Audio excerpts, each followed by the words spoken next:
హరి ఓం తత్సత్. జై గురుదేవ్. ఓం శ్రీకృష్ణ పరబ్రహ్మణి నమ. శ్రీ గీతాదేవతయ నమ.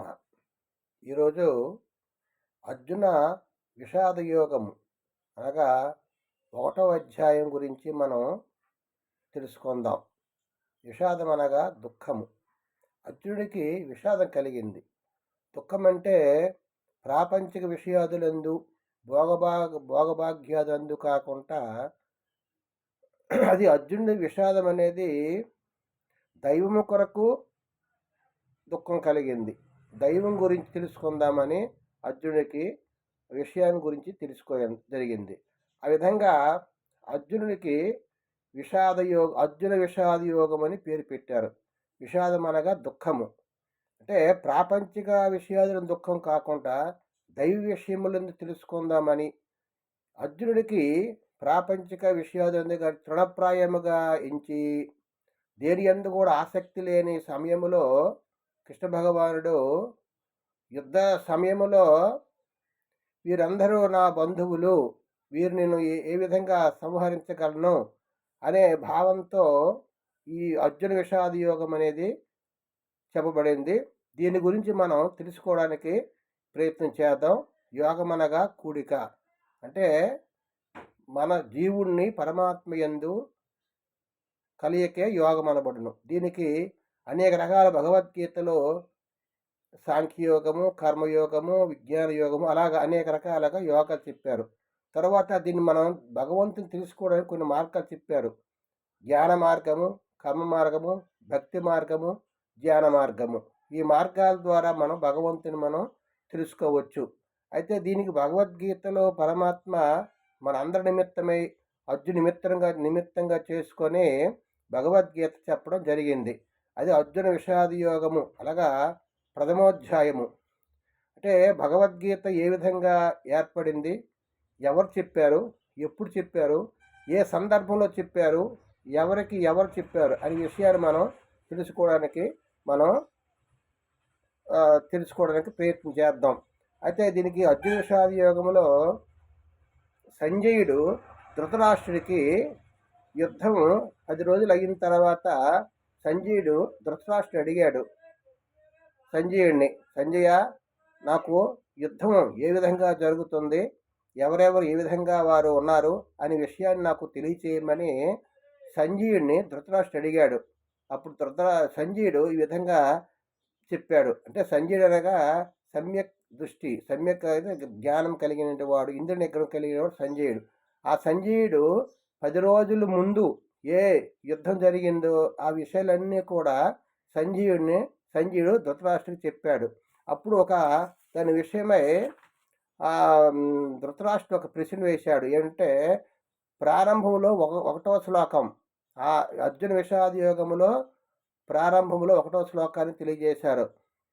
ధృతరాష్ట్ర ఉవాచ ధర్మక్షేత్రే కురుక్షేత్రే సమవేత యుత్సవః మామక పాండవాస్తైవ కిమ కుర్వత సంజయ. సంజయుని అడిగాడు ఎవడు, ధృతరాష్ట్రుడు. ఏ విధంగా అంటే, ఓ సంజయ, నా వారులకు దుర్యోధనాదులను పాండుపుత్రులకు ధర్మరాజాదులను యుద్ధము చేయు కుతూహలముతో పుణ్యభూమియగు కురుక్షేత్రమున చేరి ఏమి చేసిరి అని ఆ విధంగా అడిగాడు. ఎవరిని? సంజయుడిని అడిగాడు ధృతరాష్ట్రుడు. మావారులు పాండుపుత్రులు అంటే అక్కడ భేదం కలిగించాడు. ధృతరాష్ట్రుడు అంటే తనది కానీ రాజ్యాన్ని కానీ తనదాగిన దేహము కానీ అనుకునేవాడు ధృతరాష్ట్రుడు అంటాడు. ధృతరాష్ట్రుడు అనగా తనది కాని ఇంద్రియాలని, తనది కాని దేహాన్ని నేను నేను నేను, నా రాజ్యము నాది అనుకునే భావం ఉండేవాడు, అటువంటి వాడు ధృతరాష్ట్రుడు అని చెప్పారు. ధృతరాష్ట్రుడు అంటే దుష్టభావంతో కలిగిన వాడు ధృతరాష్ట్రుడు.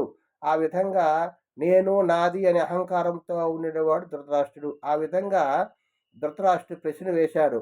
నేను నా వారులు పాండుపుత్రులు యుద్ధ సమయంలో ఏమి చేసిరే అని ఒక ప్రశ్న వేశారు. దానికి సమాధానంగా సంజయుడు ఏం చెప్తున్నాడంటే, సంజయ ఉవాచ దృష్ట్వా తు పాండవానేకం యోఢం దుర్యోధనస్తథా ఆచార్యముపసంగమ్య రాజా వచనమబ్రవీత్. ధృతరాష్ట్రునితో సంజయుడిట్లో చెప్పాడు.